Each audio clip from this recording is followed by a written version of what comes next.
Hello dear student, नमस्कार। आज की क्लास में हम आगे बढ़ते हैं और पिछली क्लास की कुछ जो कमेंट्स हैं उन पर चर्चा करते हैं। सबसे पहले इससे विगत क्लास में हमने देखा था हिमालय का उत्तरी पार्ट, जिसको हमने कहा था ट्रांस हिमालय। हिमालय का पहला भाग था ट्रांस हिमालय।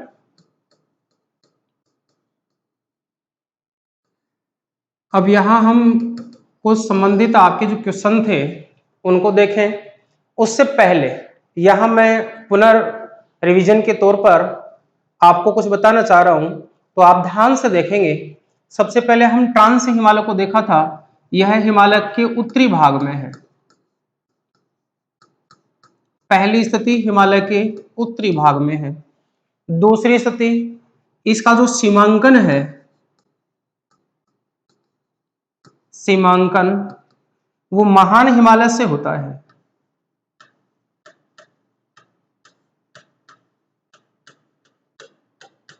महान हिमालय से होता है। और महान हिमालय व ट्रांस हिमालय के बीच में एक दर्रा पाया जाता है, इसको कहा जाता है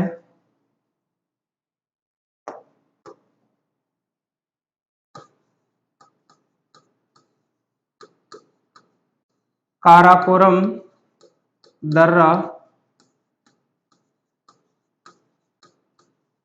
जो हिमालय का सबसे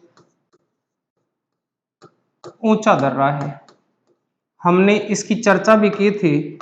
इसकी जो ऊंचाई है वो 5654 मीटर है। फिर हमने देखा महान हिमालय व ट्रांस हिमालय के बीच एक भ्रंश है, और भ्रंश के साथ ही इस भ्रंश की जो स्थिति है ये दोनों को अलग करती है। इसको हमने देखा था IST, इंडो सच्चर थ्रस्ट, या IST के नाम से जाना जाता है। यहाँ 3 पहाड़ियां थी। इन 3 पहाड़ियों के नाम थे कालजा की पहाड़ियां,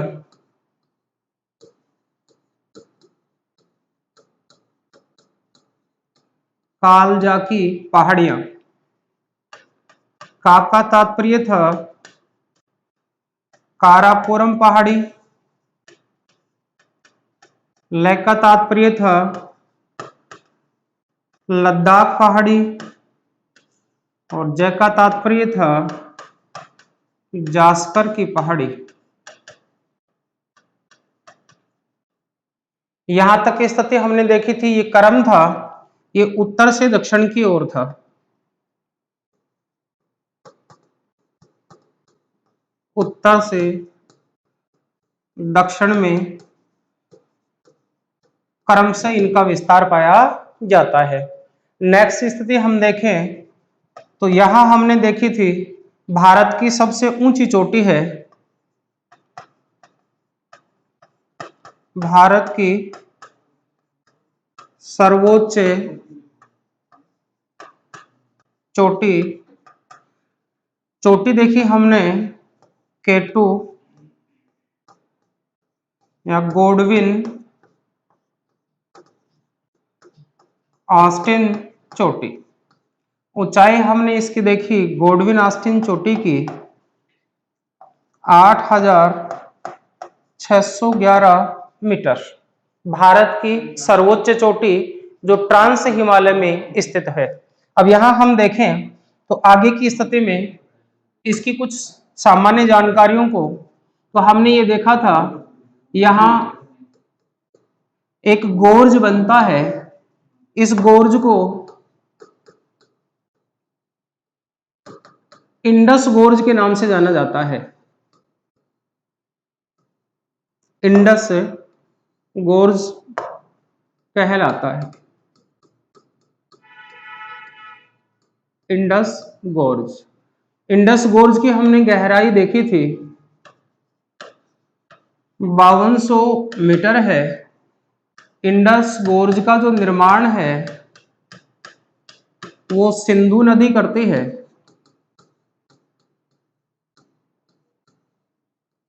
सिंधु नदी द्वारा होता है। सिंधु नदी द्वारा इसका निर्माण जम्मू कश्मीर राज्य में बुंजी नामक स्थान पर बनाया गया गोर्ज है, जो विश्व का सबसे बड़ा नदी गोर्ज है। अब यहां आपका कमेंट्स था, सर गोर्ज क्या होते हैं। हम यहां चर्चा करें गोर्ज को लेकर, तो गोर्ज क्या होते हैं।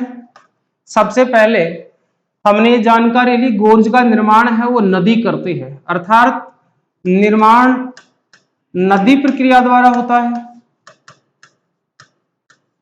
अब नदी कुछ इस प्रकार की आकृतियां बनाती है। सबसे पहले आप यहां ध्यान देंगे, गोर्ज को जानने से पहले यहां ध्यान देंगे किस प्रकार की स्थलाकृति है। तो गोर्ज दो प्रकार की स्थलाकृतियां, नदी है वो दो प्रकार की स्थलाकृतियां बनाती है, उसमें अपर्दनात्मक व निक्षेपणात्मक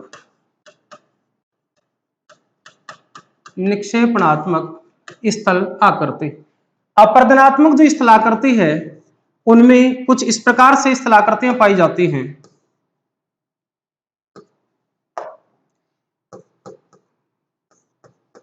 गोर्ज, कैनियन, वी आकार की घाटी,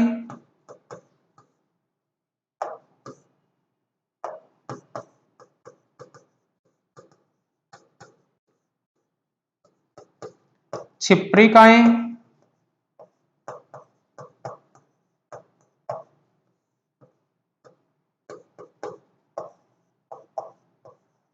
जलप्रपात,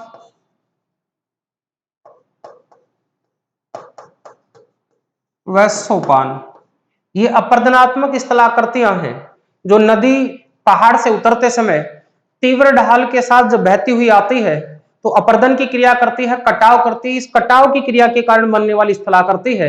हमारी गोर्ज भी इसी प्रकार की एक स्थलाकृति है जो अपर्दन के कारण से बनती है, अर्थात धरातल को काटती काटती गहराई तक ले जाती है। इसी कारण से इसकी गहराई सर्वाधिक हो चुकी है और ये विश्व का सबसे बड़ा नदी गोर्ज बनता है। अभी हम चर्चा करेंगे गोर्ज की आकृति क्या होती है। इससे पहले यहां भी ध्यान दे लें, कुछ इस प्रकार की स्थलाकृतियां और हैं जो नदी अपने निक्षेपण की प्रक्रिया के दौरान बनाती है। जब नदी पर्वतों से नीचे उतर जाती है, मंद ढाल वाले क्षेत्रों में आ जाती है, समतल भागों में आती है, तो नदी अपने साथ लाए गए अवसाद पदार्थ का जमाव शुरू कर देती है और जमाव के दौरान बनने वाली जो स्थलाकृतियां हैं जो हमें मैदानी भौतिक प्रदेश में देखने को मिलेंगी, जो हमारा एक स्पष्ट रूप से अलग भौतिक प्रदेश है, वहां इसकी चर्चा स्पष्ट रूप से होगी। लेकिन इसके नामांकन को हम यहां जान लें, किस प्रकार की स्थलाकृतियों का निर्माण करती है। तो हम इन स्थलाकृतियों में सबसे पहले देखते हैं भाबर, तराई, खादर, बांगर। और यही हमारे एग्जाम की दृष्टि से इंपॉर्टेंट तथ्य है। बांगर क्या है, खादर क्या है, एक मैदानी प्रदेश है। बाढ़ के दौरान बनने वाले प्राचीन जलोढ़ों को बांगर कहा जाता है। बाढ़ के दौरान यह नदी सामान्य रूप से प्रतिवर्ष बनाने वाले समतल मैदानी प्रदेशों को कहा जाता है खादर। तो ये मैदानों की अवस्था है। इसके अलावा हम देखें तो गोखुर झील,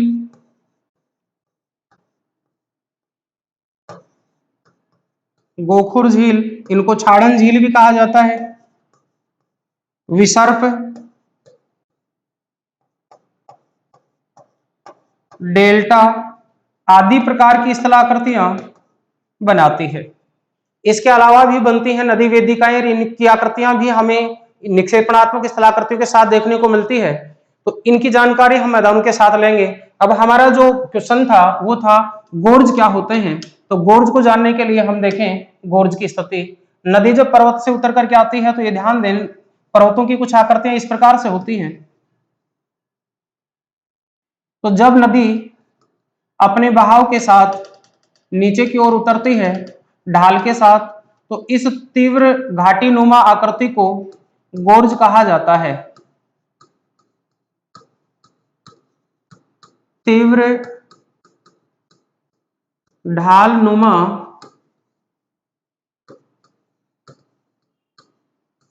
स्थल आकृति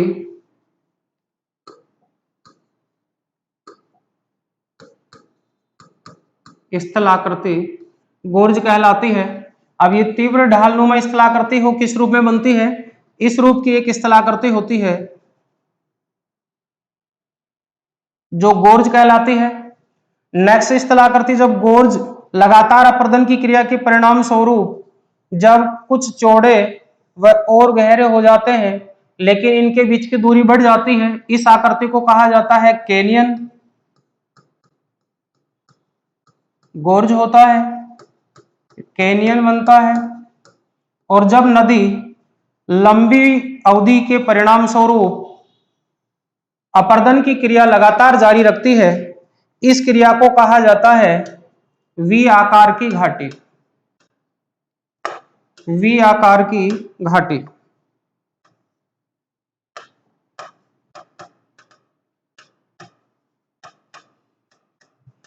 वी आकार की घाटी। तो ये इस प्रकार से बनने वाली स्थलाकृति है। दोनों के तल में परिवर्तन कम होता है लेकिन इनके पार्श्विक ढालों के मध्य चौड़ाई बढ़ना प्रारंभ हो जाती है। ऐसे सकड़े गहरे घाटीनुमा भाग को गोर्ज कहा जाता है।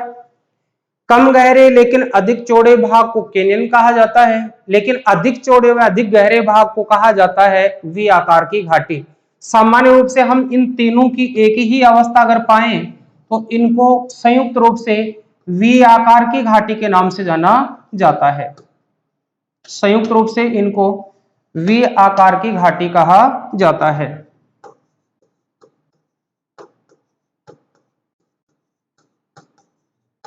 तो ये आप समझ पाए होंगे, संयुक्त रूप से वी आकार की घाटी होता है लेकिन गोर्ज सकड़ा भाग होता है, कैनियन इससे कुछ चौड़ा भाग होता है, वी आकार की घाटी इससे अधिक चौड़ी होती है। जब ये दो पार्श्विक भाग कटते कटते दूर तक चले जाते हैं और इस अवस्था में इनकी आकृति पहाड़ की इस प्रकार से चली जाती है, ये जो आकृति है ये वी आकार की घाटी बन जाती है। वी आकार की घाटी का निर्माण करती है, अर्थात गोर्ज एक समय आकर के वी आकार की घाटी में परिवर्तित हो जाता है। यही है भारत में विश्व का सबसे बड़ा गोर्ज, जिसको इंडस गोर्ज के नाम से जाना जाता है।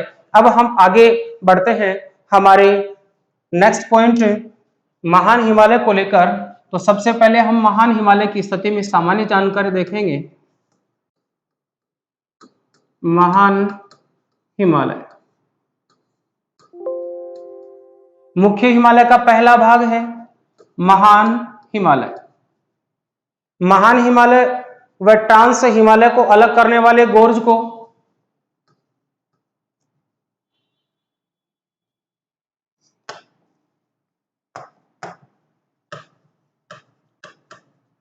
महान व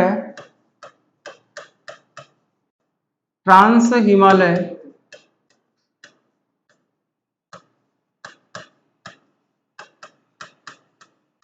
अलग करने वाले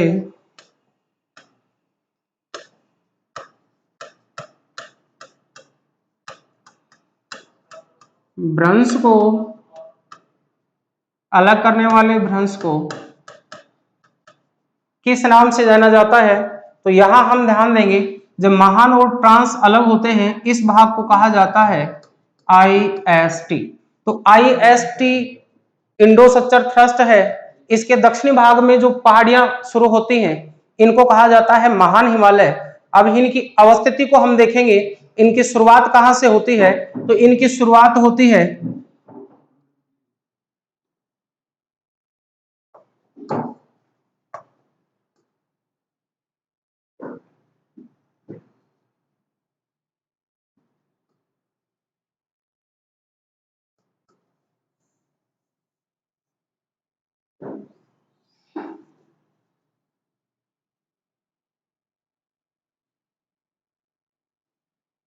यहां नंगा पर्वत से प्रारंभ होकर नेपाल होता हुआ अरुणाचल प्रदेश के लास्ट किनारे नामचा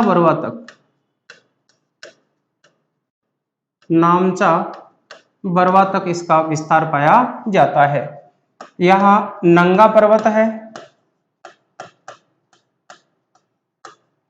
नंगा पर्वत से लेकर नामचा बरवा के बीच इसका विस्तार पाया जाता है। तो नंगा पर्वत है उसका जो विस्तार है वो जम्मू कश्मीर राज्य में है। नामचा बरवा है इसका विस्तार अरुणाचल प्रदेश में है। अरुणाचल प्रदेश। तो एक क्रमशः अवस्था में पाया जाता है। आकृति को देखें तो इसकी जो आकृति है वो आकृति हमें धनुषाकार दिखलाई पड़ती है।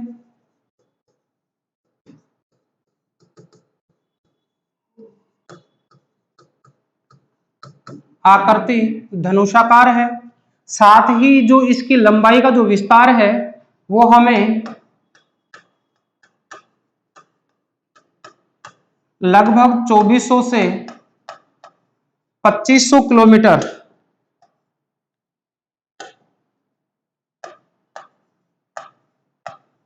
2500 किलोमीटर के बीच पाया जाता है। यहां विश्व की सबसे ऊंची ऊंची चोटियां पाई जाती हैं। इन ऊंची चोटियों की चर्चा हम करेंगे। कौन कौन सी ऊंची चोटियां यहां पाई जाती हैं।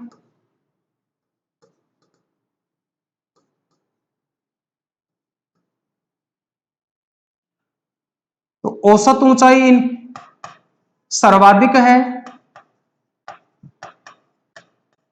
और औसत ऊंचाई इसकी 6100 मीटर पाई जाती है। औसत ऊंचाई की जानकारियां हमें यहां पाई जाने वाली कुछ ऊंची चोटियां बतलाती हैं। ये विश्व की सर्वाधिक ऊंची चोटियों वाला क्षेत्र है। तो हिमालय वाले क्षेत्र में सर्वाधिक ऊंची चोटियां पाई जाती हैं जो नंगा पर्वत से लेकर के नामचा बरवा के बीच पाई जाती हैं। तो इसमें भारत, नेपाल व कुछ तिब्बत का जो क्षेत्र है वो इसके अंतर्गत आता है। तो इस क्षेत्र में हमें नंगा पर्वत ऊंची चोटी के रूप में दिखलाई पड़ता है। अगर हम देखें तो नंगा पर्वत की जो ऊंचाई है वो 8125 मीटर ऊंची चोटी के रूप में दिखलाई पड़ता है। अगर हम यहां देखें उत्तराखंड की सबसे ऊंची चोटी तो यह हमें नंदा देवी चोटी के रूप में दिखलाई पड़ती है। नंदा देवी चोटी। अगर हम इसकी बात करें नेपाल में मकालू चोटी, माउंट एवरेस्ट चोटी,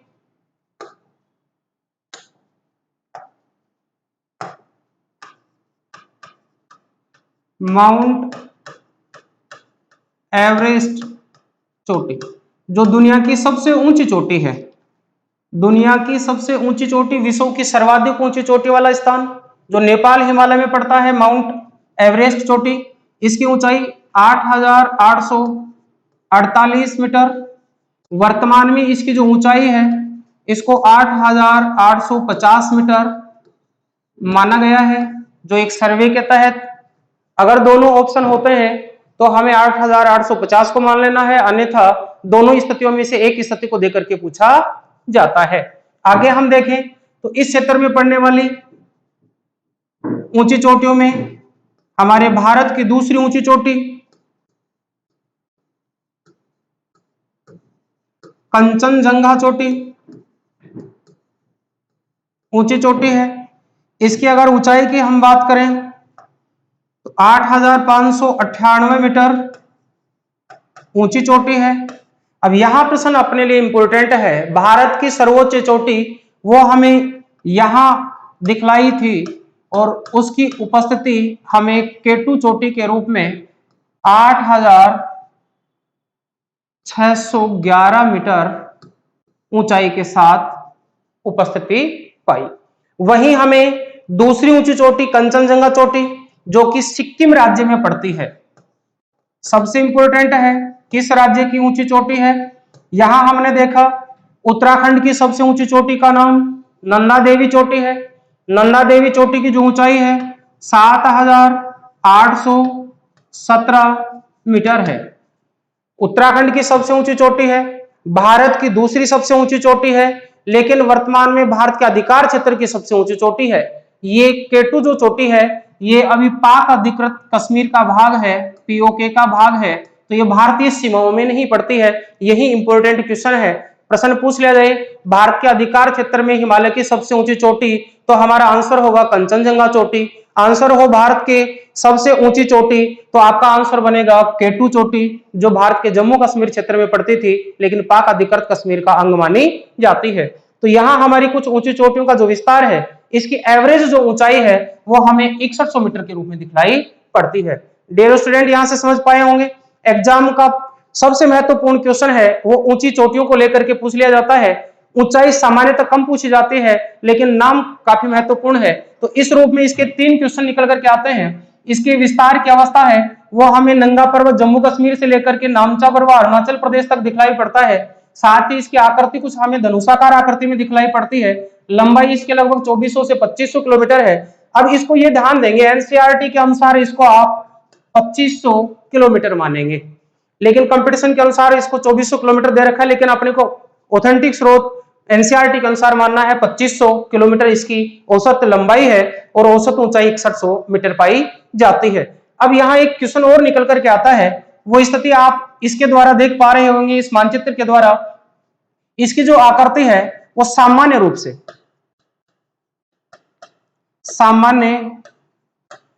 से दिशा की स्थिति पूछ ली जाती है। सामान्य रूप से दिशा हम कह सकते हैं पश्चिम से पूर्व की ओर है, पश्चिम से पूर्व की ओर है। लेकिन इसी लॉजिक को लेकर के 3 प्रश्न नहीं निकलते हैं, इन पर ध्यान देंगे और यही अपने एग्जाम के लिए रिट लेवल को लेकर के काफी महत्वपूर्ण है। अगर यहां से एग्जामिनर का माइंड जाता है तो प्रश्न इंपॉर्टेंट बन जाता है और वो स्थिति बनती है यहाँ जम्मू कश्मीर राज्य में। तो जम्मू कश्मीर राज्य में इस पहाड़ी श्रृंखला की जो स्थिति है वो हमें कुछ इस प्रकार से दिखलाई पड़ती है।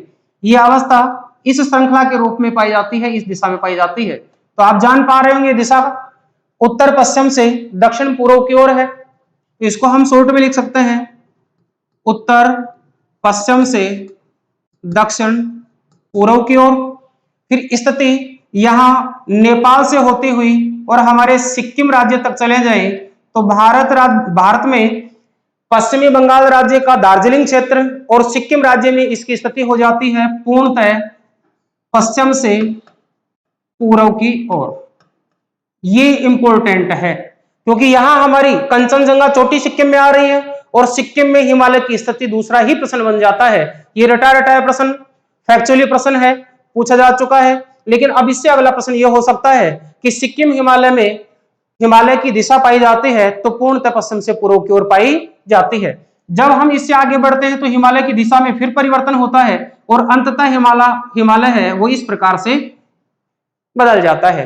तो ये जो स्थिति है अरुणाचल प्रदेश में ये हेयर बैंड के रूप में पाई जाती है या इसको हेयर पिन के रूप में जाना जाता है। तो हम लिख सकते हैं अरुणाचल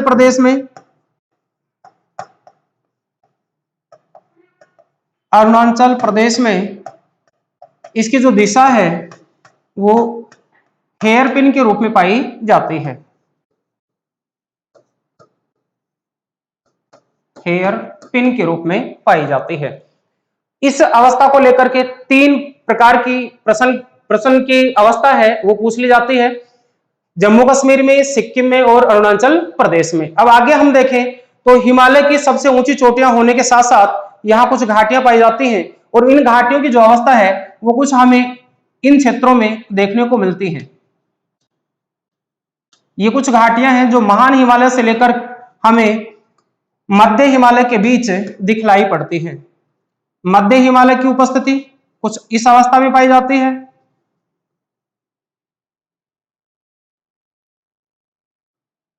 इस अवस्था में पाई जाती है। इसके बीच में मध्य हिमालय व महान हिमालय के बीच में भ्रंश पाया जाता है। इस भ्रंश की स्थिति को कहा जाता है MCT, मैन सेंट्रल थ्रस्ट।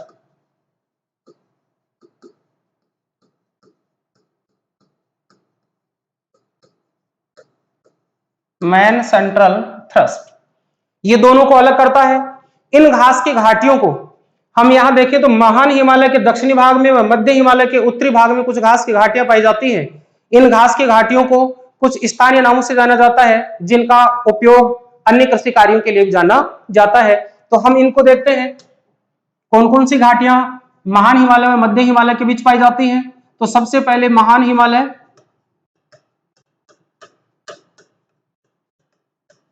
महान हिमालय व मध्य हिमालय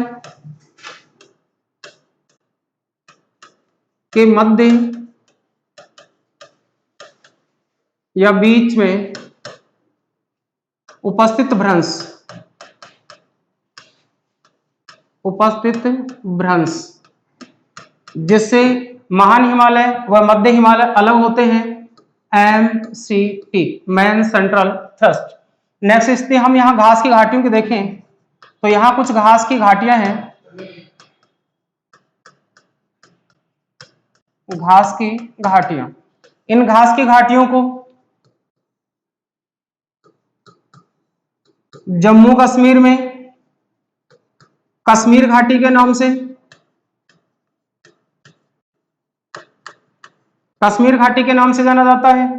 ये जो कश्मीर घाटी है इसका जो उपयोग है वो केसर उत्पादन या इसको हम कह सकते हैं जाफरान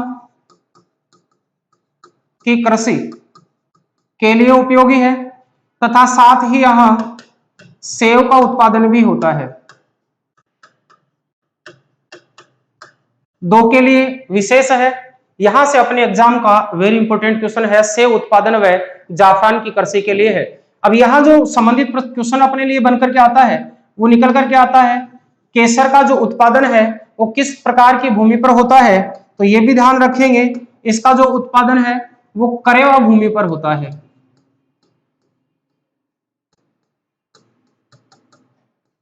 ग्लेशियरों से संबंधित है, जिसकी चर्चा हम हमारे विस्तृत अध्ययन में करेंगे।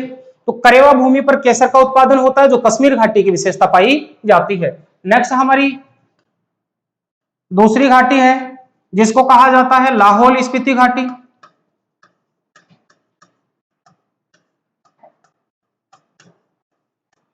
लाहौल स्पीति घाटी, और लाहौल स्पीति जो घाटी है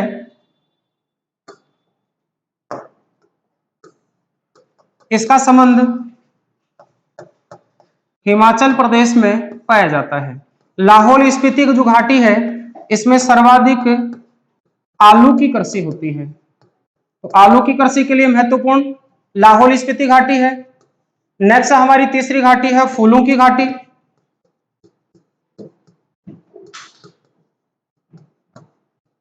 फूलों की घाटी का जो संबंध है वो उत्तराखंड राज्य से पाया जाता है। नेक्स्ट हमारी नंबर 4 घाटी है, इसको कहा जाता है काठमांडू घाटी।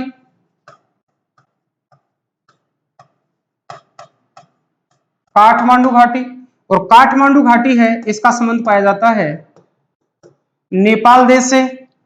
इस घाटी में सर्वाधिक जो उत्पादन है वो हमें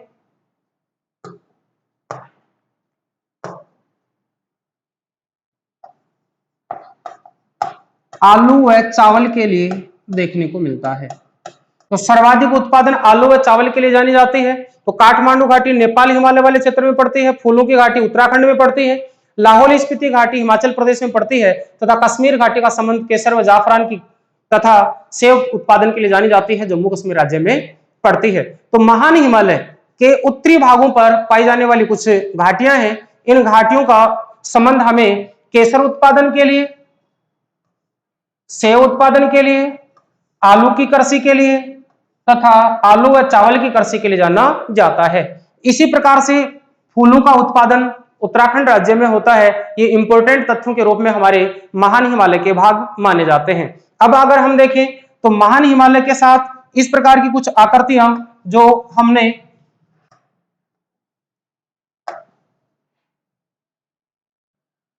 यहां देखी हैं,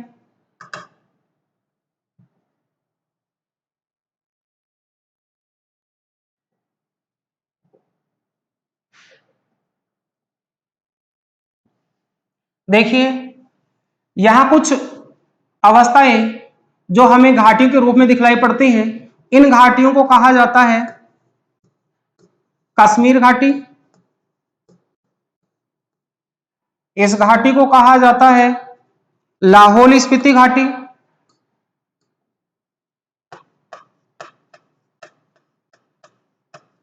लाहौल स्पीति,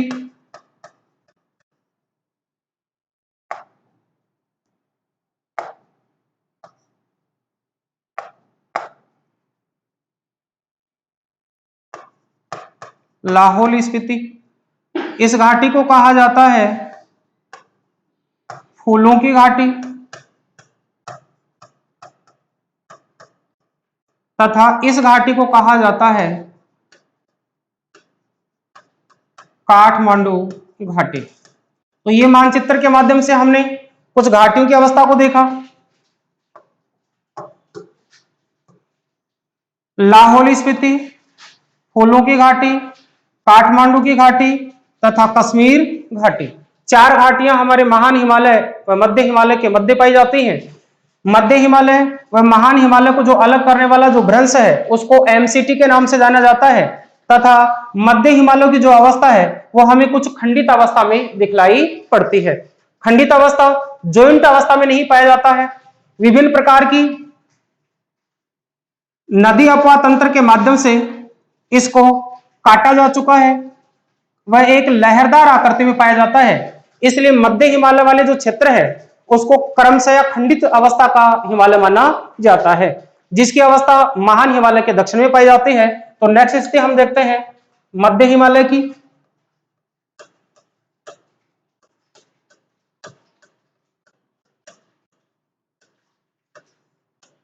मध्य हिमालय, तो मध्य हिमालय की पहली जो विशेषता है वो सामान्य रूप से हम देखें तो 1300 से 1500 मीटर औसत ऊंचाई पाई जाती है। औसत ऊंचाई पाई जाती है। इसका देखने का कारण हमारा यह है कि यह महान हिमालय से छोटा है। यह जानकारी सामान्यतः पूछ ली जाती है हिमालय का कौन सा भाग सर्वाधिक ऊंचा है, जिसका तथ्य हमें देखने को नहीं मिलता। तो हमने वहां देखी थी 6100 मीटर की औसत ऊंचाई महान हिमालय की पाई जाती है, लेकिन इसकी औसत ऊंचाई 1300 से 1500 मीटर पाई जाती है। तो सामान्यतः महान हिमालय से छोटा हिमालय पाया जाता है। इसकी जो अवस्था है वो हमने देखी थी खंडित अवस्था का हिमालय है। तो ये खंडित हिमालय है, खंडित हिमालय का भाग है। यहां हम देखें तो इसके जो अन्य नाम हैं इन पर भी प्रश्न बन जाते हैं। मध्य हिमालय के अन्य नामों में इसको कहा जाता है लघु हिमालय, इसी को कहा जाता है लेशर हिमालय, साथ में इसको स्थानीय नामों से जाना जाता है खंडित श्रेणी का होने के कारण, तो इसके स्थानीय नाम भी हैं। स्थानीय नामों में हम देखें तो इसको कहा जाता है धौलाधर, नेक्स्ट कहलाता है नागटिबा,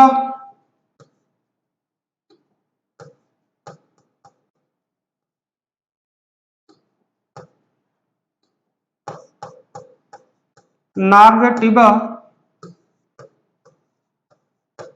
महाभारत। ये कुछ इसके स्थानीय नाम हैं जो हमें इस महान हिमालय के दक्षिणवर्ती भाग में इसकी खंडित श्रेणियों के रूप में पाए जाते हैं। आपके एग्जाम के पॉइंट ऑफ व्यू से महत्वपूर्ण है धौलाधर और दूसरा है महाभारत।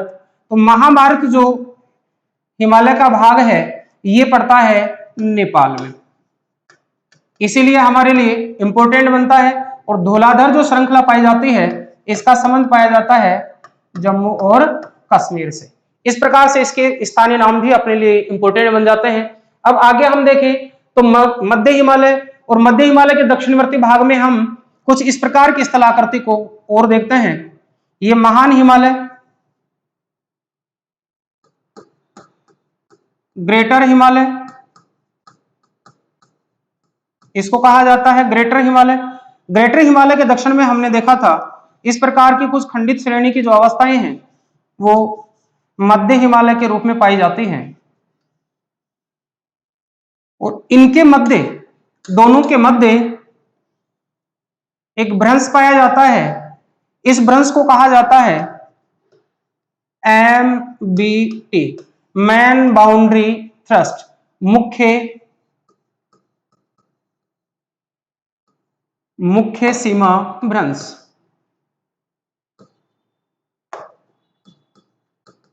मुख्य सीमा भ्रंश। इस मुख्य सीमा भ्रंश के साथ में ये जो अवस्था है हमें खंडित अवस्था के साथ दिखलाई पड़ती है, इसीलिए इसको खंडित श्रेणी का कहा जाता है। महान हिमालय के दक्षिण में मध्य हिमालय और मध्य हिमालय के दक्षिण में पुनः एक भ्रंश की अवस्था पाई जाती है जो अंततः हमें शिवालिक हिमालय को अलग करता हुआ पाया जाता है। इसको कहा जाता है शिवालिक हिमालय। शिवालिक हिमालय। ध्यान दें, हम साथ क्यों देख रहे हैं, इनके बीच में कुछ घाटियां पाई जाती हैं। मध्य हिमालय व शिवालिक हिमालय के बीच में कुछ घाटियां पाई जाती हैं, वह भ्रंश पाया जाता है। इस भ्रंश को कहा जाता है HFF। HFF के नाम से जाना जाता है। अब यहां हम ध्यान देंगे, हमारे सामने कुछ घाटियों की जो अवस्था आती है जो मध्य हिमालय व शिवालिक हिमालय के बीच घाटियां पाई जाती हैं। इन घाटियों की उपस्थिति घास के रूप में पाई जाती है। ये घास की घाटियां यहां दून, ताल व द्वार के नाम से जानी जाती हैं। तो हम अगर देखें तो इनका मुख्य विस्तार है वो पाया जाता है शिवालिक के साथ, लेकिन अगर मध्यवर्ती स्थिति दे दी जाए तो मध्य हिमालय व शिवालिक हिमालय के बीच पाए जाने वाली घाटियों को पश्चिम से पूर्व की ओर दून, ताल व द्वार के नाम से जाना जाता है। अगर एक ही आंसर हो कि किस हिमालय का भाग है तो शिवालिक हिमालय के उत्तरी ढालों के साथ पाई जाने वाली घाटियों को दून, ताल और द्वार के नाम से जाना जाता है।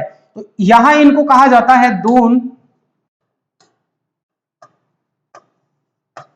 मध्य में इनको कहा जाता है ताल व पूर्व में इनको कहा जाता है द्वार। जैसे दून में देहरादून, कालका दून, कोटली दून, कोटली दून। यहां हमें ताल के रूप में नैनीताल,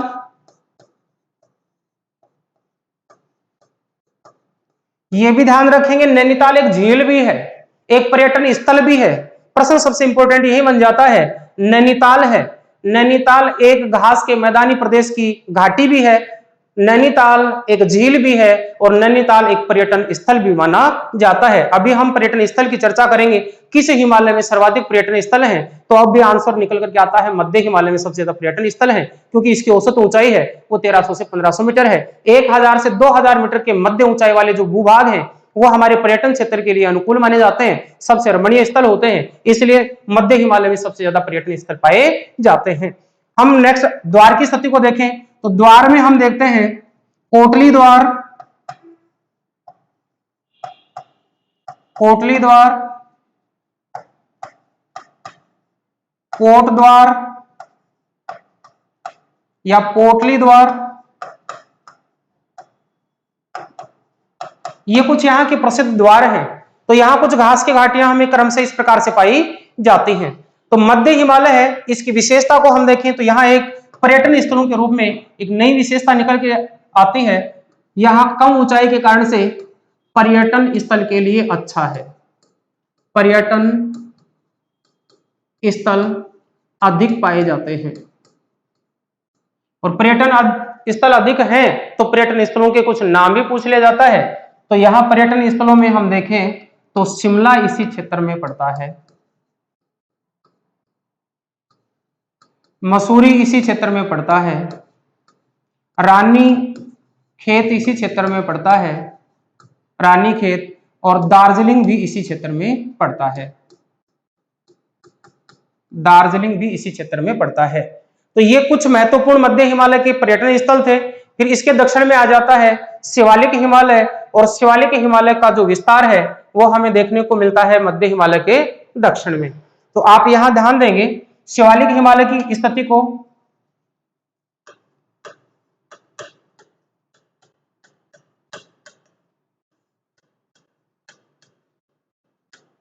शिवालिक हिमालय की स्थिति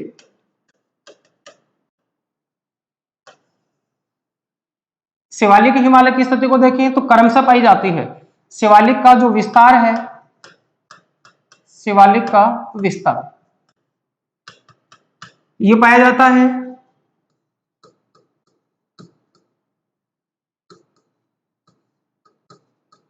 पाकिस्तान में कोटवार के पठार से प्रारंभ होकर और पूर्व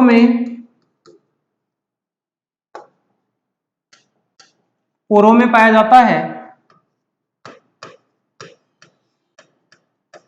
दिहांग गोर्ज। अब समझ गए होंगे गोर्ज क्या होते हैं। पुनः हमारे सामने गोर्ज की स्थिति आती है तो गोर्ज को आप स्पष्ट रूप से जान गए होंगे। तो इसका जो शिवालिक का विस्तार है वो पाकिस्तान में पोटवार के पठार से लेकर के दिहांग गोर्ज के बीच में पाया जाता है। अब इंपॉर्टेंट तथ्य के रूप में निकल करके आता है दिहांग गोर्ज है, तो दिहांग गोर्ज की स्थिति पाई जाती है अरुणाचल प्रदेश में।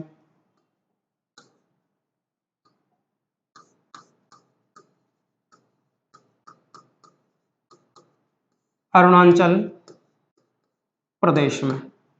और पोटवार का जो पठार है ये पाकिस्तान में पाया जाता है, जिससे हमारे शिवालिक की शुरुआत होती है। अब यह शिवालिक जो हिमालय है इसके विस्तार में हम देखें तो शिवालिक अवसादी चट्टानों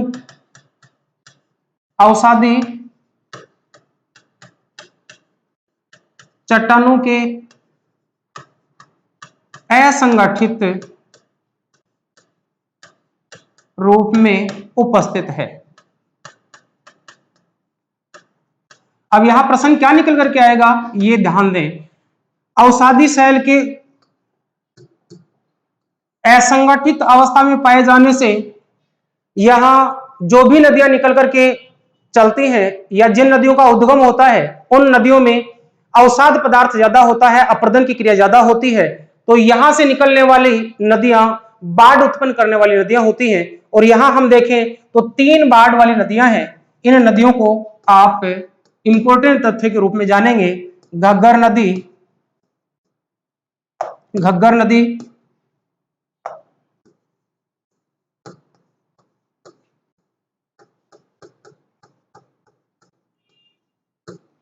गंडक नदी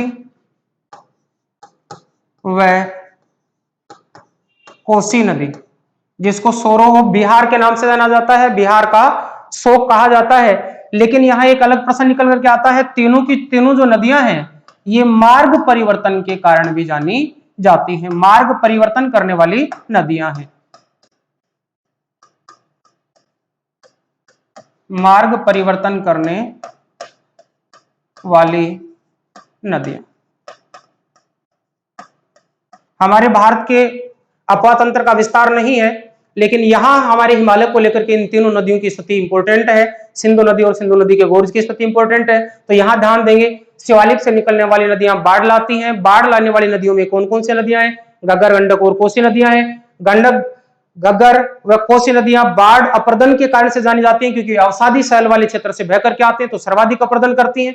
साथ ही इनमें अवसाद पदार्थ ज्यादा होने के कारण प्रतिवर्ष ये अपने स्थान को छोड़ देती हैं, तो मार्ग परिवर्तन के लिए जानी जाती हैं। और यही कारण होता है कि बाढ़ उत्पन्न करके विनाशकारी बन जाती हैं। इसी कारण से बिहार का शोक कहलाती है,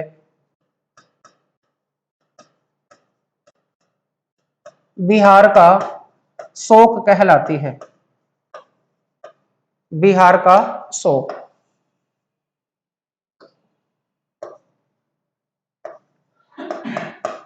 बिहार का शोक कहलाती है।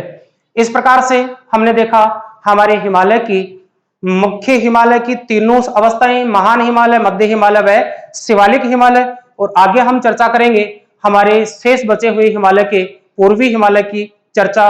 आज की इस क्लास में हम यहीं तक, आगे हम इसी समय इसी चैनल पर आपको पुनः मिलते हैं। तब तक के लिए हम चाहते हैं विदा। धन्यवाद।